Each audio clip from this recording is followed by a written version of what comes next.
In the vast world of comics, I wonder if there's ever been heroes with a Groundhog Day type power. By that I specifically mean a hero who, if they die, immediately finds themselves waking up at the beginning of that day again. If they don't die, they just continue forward through time. I'm just thinking of how crazy it would be to have that hero on your superhero team. Like, you go to headquarters in the morning, and it seems like everything's normal, but then you go to fire off a one-liner, and they say it at the exact same time as you do. 3, 5, 4, tannenbaum, oh tannenbaum! Okay. And suddenly you know something went wrong. And then one day you come in and your heart drops as you see that their every move looks rehearsed. They answer questions before they ask. They are totally aware of everything that's about to happen. Imagine how scary that would be, realizing you're starting a day that your teammate has failed to survive maybe dozens of times. Sometimes they'll walk up to you and just slap the sandwich out of your hand and say, "Don't eat that." And you're thinking, damn, what did that sandwich do to me? That was actually still the first time through the day he just wanted to mess with you. Kid looking at a wizard. Who's that? That's Algazar, the powerful cleric. He can raise the dead and summon angels. Whoa, and who's that guy? That's John. And what does John do? Some say that he can swing his sword 4 times. Whoa! John can swing 4 times in 6 seconds. 8 times in 6 seconds if he's particularly annoyed. And that, my boy, is Davin the Bard. Statistically speaking, he's probably your father.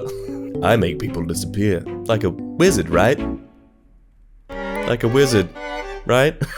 The old magic persists thanks to its unfathomable power. No, the old magic persists because the new magic can't run the legacy spells I need to do my job, and keeps trying to install spirits I don't want or need onto my orb. Look, if the new magic didn't have a personality construct that kept trying to tell me which spells to use, maybe I wouldn't still be using the old magic. Yes, it had a deep blood cost, but at least it was a one-time sacrifice, and not this monthly bloodletting nonsense New Age magic has. The old magic is robust enough to survive a decade of use, and it's compatible with every wand, staff, scroll, and charm in our collection.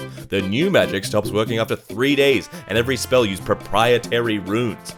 Our preferences, as an archiving institution, should be pretty clear. You try and get guidance for the new magic, and the King Sorcerers maybe will answer you in a few days with an unhelpful suggestion to buy the newest orb. You need guidance for the old magic, and a dozen retired middle-aged wizards will pop up to explain to you, rune by rune if necessary. As is so frequently the case, I'm also thinking about werewolves who work in healthcare.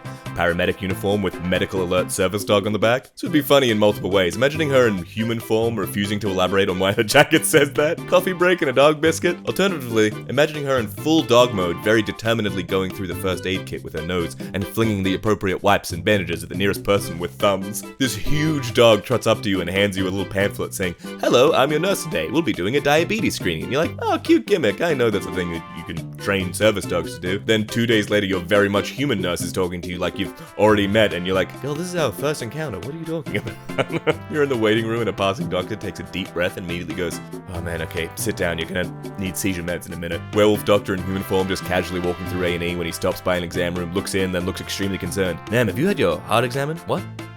No one. I'm here for a broken arm." "Well, we best get your heart looked at while you're in here then."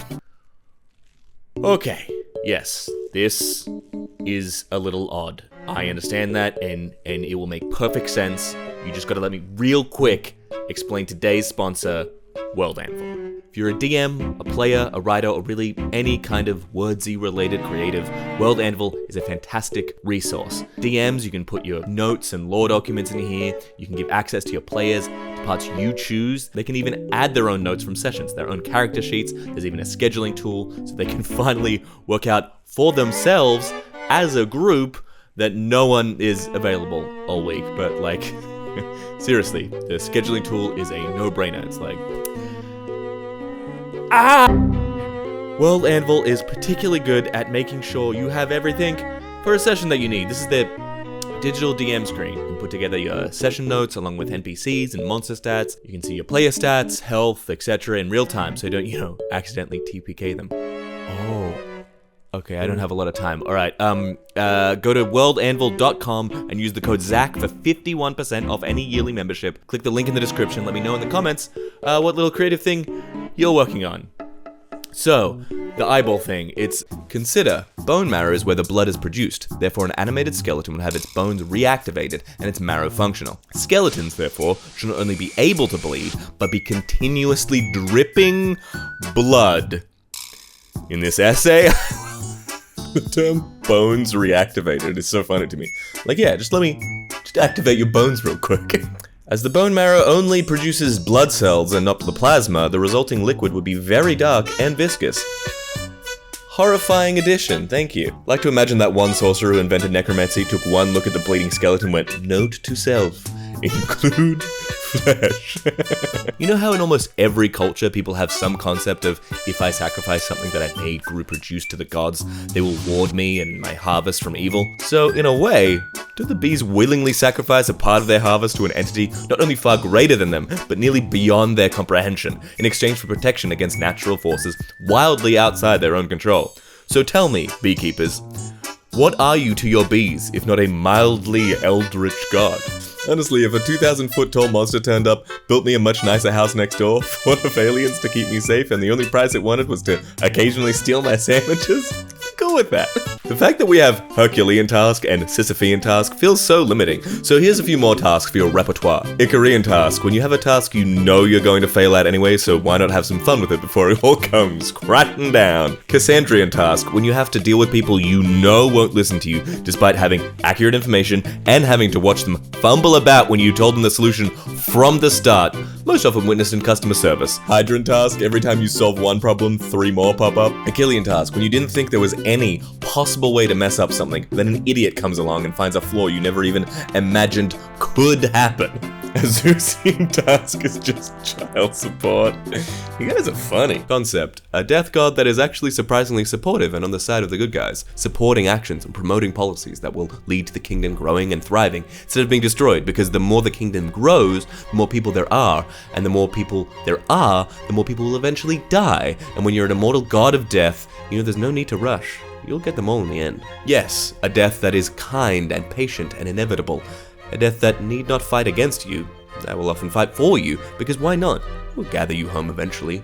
Why not enjoy you first? A death that treasures those who fight it most ardently, that loves healers and defenders and survivalists and necromancers and mad scientists and immortal gods, that lets them pour everything they are into fighting it, denying it, adoring every desperate scrap of strength and will and brilliance and raw determination poured out against it, that catches you when your strength is done and all your will and brilliance run out, that gathers you close beneath a warm, dark cloak and whispers, well done, oh child, you were magnificent, well done. A death that will not seek to hasten an inevitable end, who will chastise those who seek to hasten it for others in death's hand, who will slowly and patiently plot and sow and siphon away from the great monsters of the world, because who are they to hasten death's domain? Who are they to deny death its time and its place? Who are they to cut short these vital glories that illuminate it so? Who are they to presume upon its will? It is so much larger and so much longer than theirs. Who are they to call and presume that death of all beings should obey?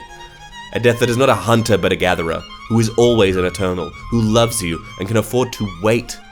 A death who will fight for you and defend you, who will place its hand upon those who would speed you to its embrace. Who has no need to rush you, only to greet you when you call. A death who is kind and patient, and, before all and above all, inevitable.